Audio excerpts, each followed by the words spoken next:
For the first time in more than 20 years, Maple Grove has a new K-9 officer. Calo graduated from obedience training this past spring, and as reporter Sonia Goins shows us, he's already making a difference on the force.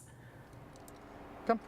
He's not a pet, but at the same time, he's a very friendly fella. Calo, a Belgian Malinois shepherd mix, is the newest crime fighter on the streets of Maple Grove. Handler Keith Stuart says Calo is a great partner and best friend. He's with me all the time. He's with me 10 hours a day at work.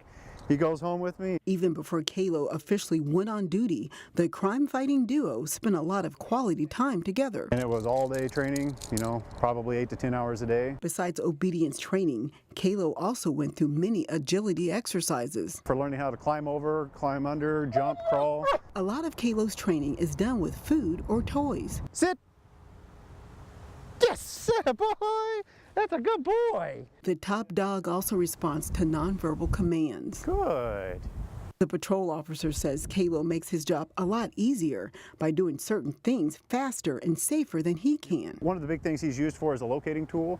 So whether that's locating drugs or locating a bad guy or locating a lost autistic child. Calo is also a great conversation starter. Interacting with people far more than I have in probably the last year combined. Officials say Calo is a welcome addition to the department.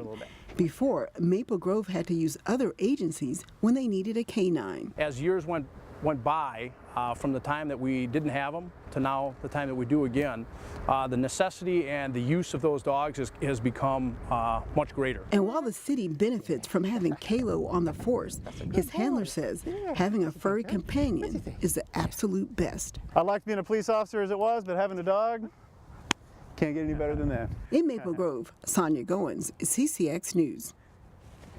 The total cost to have Calo on the force is about $78,000. That includes a special vehicle to transport the K-9 and training costs.